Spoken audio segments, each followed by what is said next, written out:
Devin Travis. No.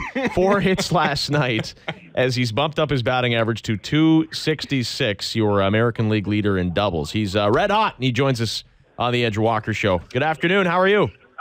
Andrew, Ben, doing good. Thank you. How y'all doing? Doing real well, Devin. Although I'm a little creeped out. I gotta let you know what's going on here. So I'm kind of new to the show, and it turns out that Andrew and JD, they have what they call their sporting sons for all the different sports, and you're their baseball son. You're a guy they cheer for as if you were their son. That creeps me out. I don't know how you feel about it. That's awesome. That's awesome, man. Anytime you get some extra support, you definitely appreciate it. So, you're welcome. I mean, we take it a little far sometimes. Do you approve of like the #1 dad T-shirts and? Yeah, you know, I got a couple different dads in the clubhouse, so. Oh, okay. One more, you know. Yeah. Plus one more. All right, you just made their day that you acknowledge this, and you are not creeped out. Although you're not on Twitter anymore, Devin, and they used to tweet at you all the time. What's up with that? Yeah, I got off Twitter in December and Instagram, kind of all social media. I just wanted to, I wanted to narrow my focus, and sometimes you can get caught up on Twitter and with things being said, and I kind of just wanted to. Narrow things down and take my job a little more seriously and not worry too much about, what's being said out there, and just be the best for my team that I can be. And, that's really my main reasons on why I did it. We had this debate a while ago, and it seems more so than any other sport. Baseball is the one where when the calendar turns from April to May or May to June, sometimes we measure team success or player success month to month. And some people don't. I don't know. One game runs into the next. For you, it looked like that was when everything started to change. You flip it over to May, and then you had back-to-back games with multiple hits, and you haven't slowed down since. Was that the turning point to you, or where did you start to feel really comfortable this season? I really don't know. I wish I could have wrote the day down because. That start to the season was obviously really tough, not just for me, but, when you're struggling, it's one thing, but, when you're struggling and winning games, it makes things a little bit better. And it was just a really tough time for me. And with the help of I can't name how many guys in this locker room. I mean, I probably could name at one point every single guy from coaches to pitchers to hitters to my dad to, so many people just, contributing positivity toward me and putting a helping hand behind me and, just lifting me up and telling me to keep going and continue to trust the process and that everything happens for a reason. And, those tough times do nothing but make you stronger and, make you a better player. And I truly just can't thank the people around me enough for all that. Which dad? I feel like we've established 11 of them. Man, I tell you, I got a lot of dads. I mean, DeMarlo Hale is probably my #1 dad in here. He keeps me in check, and there's a couple other people I call dad. I mean, Tulo is kind of like my dad at times, and it really is. This clubhouse is fantastic. It's like a big family, and everybody roots for each other. Everybody pulls for each other. Everybody picks each other up when we're going through tough times, and I'm just really thankful to be a part of a group of guys like this. So maybe Darwin Barney is like your older brother then, right? Because that was the story making the rounds, and Arash Madani did a great job of bringing it to light on the broadcast, that he sat you down. You guys had a long discussion. Tell us about that. Yeah, Barney's is phenomenal, man. And there's people in this game that you get to play with that, you'll be friends with the rest of your life. And there's people in this game that truly care about you, not just on the field, but off the field, and then want to help you in all facets. And Barney's one of those guys for everybody on this entire team. He shows up every single day, whether he's in the lineup or not.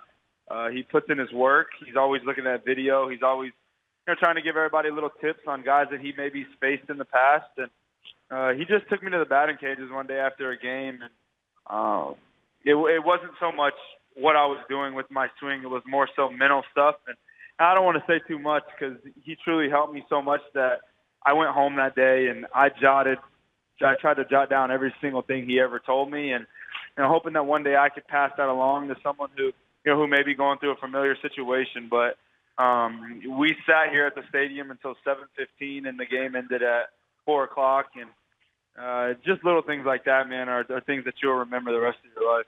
You're 26 for your last 55. That's 473 clip with 13 extra base hits. Is this as locked in as you have felt as a major leaguer yet? You know what? I mean, I have been feeling really good lately. To be completely honest, though, I don't keep track of my numbers or what it's been like in hitting streaks. I would honestly not know unless the media told me. However, when you're going good, when you're feeling good at the plate. I'm just so thankful, man, for everyone around me, and I was humbled big time earlier in this season, and I'll never forget how hard this game is, and I never will underappreciate the good times, and now I'm just continuing to try to show up to the field every day and prepare myself and take it one at bat at a time, one pitch at a time, and be the best teammate I can be every day, and just try to bring some positivity and try to help this team win games. Yeah, we're kind of messing you up with this, talking about all these great things that are happening to you offensively. Devin, baseball players don't like to talk about that, do they? They feel like they're almost messing with the baseball gods to talk about the hot streak they're on because they know there's the potential of another cold streak right around the corner. Yeah, I mean, I don't get caught up in the streaks or the numbers because I know how this game is and I know how hard it is, and things can change on the flip of a dime. But I've just through those tough times, I've learned that it's the mentally strong guys that can push through the tough times, and whether good or bad, I have a job to show up here every day and lay it all out on the line and do all I can to help this team win. And that's all I preach to myself every day. It's not about getting hits, or it's not about looking up at the scoreboard and seeing your numbers where you want them to be. At the end of the day, as long as your goal is to win ball games, 0 for 4 with 4 strikeouts and a win, I've definitely learned is more important than 4 for 4 and a loss. So just trying not to get caught up in myself, and just continuing to try to do the little things to to stay on track. Devin Travis joins us on the Andrew Walker Show. It's Andrew Walker, Ben Ennis. Every baseball season, like, there's these pockets of conversations, like, especially with us who have to go on the air and talk a lot every day. But this year, I mean, we're going to look through this whole season with different filters, and one of them is, hey, like a 2-11 start, a 6-17 start. It was really rough, like you were describing.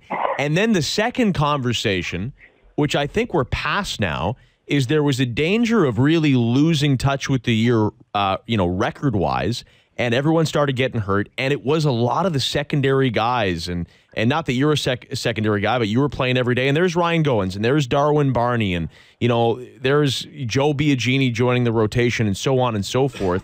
And in a lot of ways, like you guys playing, above 500 ball, it might have saved the season, Devin. Like, how rewarding was that stretch to get back to normal here, and now all of a sudden there's Donaldson back, and there's Tulowitzki back, and J-Happ back tonight? Yeah, that was our goal all along, was just to stay the course, continue to fight, continue to show up every day. That was Gibby's biggest message to us, and we believe in that. We got a bunch of guys in this locker room that have been through a bunch of good times and a bunch of bad times, and I know me personally, I look towards those guys through those tough times, and guys like Russ, Tulo, Donaldson, Morales, the list can go on in this clubhouse, and we look to those guys, and they show up to work every single day, whether we lost the day before or we won. They're the same person every day, and I think that's the biggest thing, and one of the biggest compliments that you can give a baseball player is that every single day they show up, they're the exact same guy. And we got a clubhouse full of guys that are those people, and that helps us younger guys look to them and understand that we have a job to do every single day, and it doesn't matter how things are going. And baseball is a game that can change in a heartbeat, but as long as you stay the course, things will end up how they're supposed to end up, and thankfully we've been able to turn it around a little bit. You mentioned John Gibbons, and when things were, we always debate. Hey, what does a manager do? Is it more off the field? Is it more internally? Is it more on the field? And when things were at their worst, 6-17, and you guys were clawing back, how big of a role did he play in that?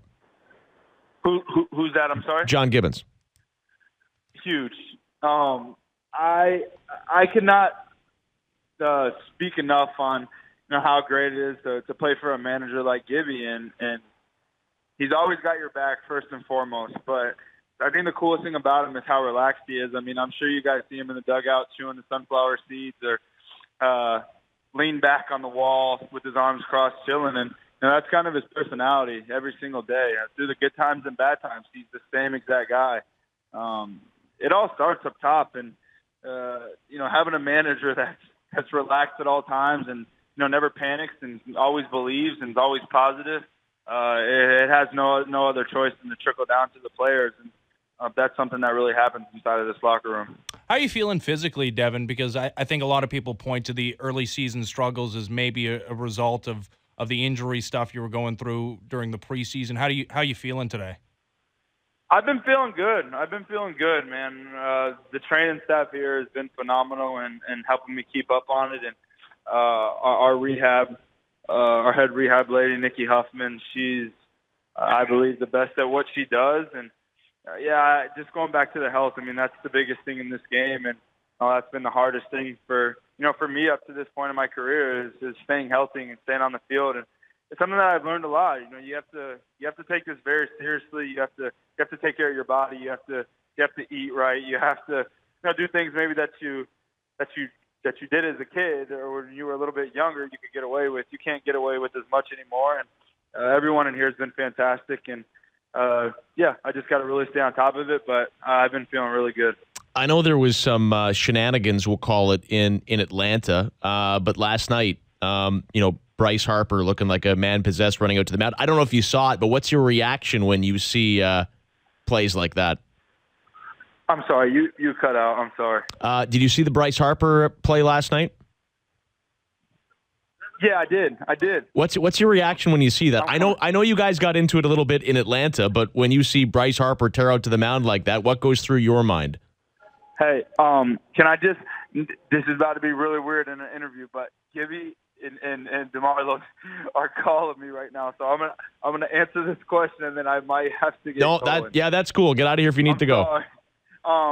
What did I think about that Bryce Harper stuff? Yeah, that's crazy. It's it's a part of the game, and I don't know. I don't really want to say too much on that situation. All right, get out of here. Definitely interesting for the game.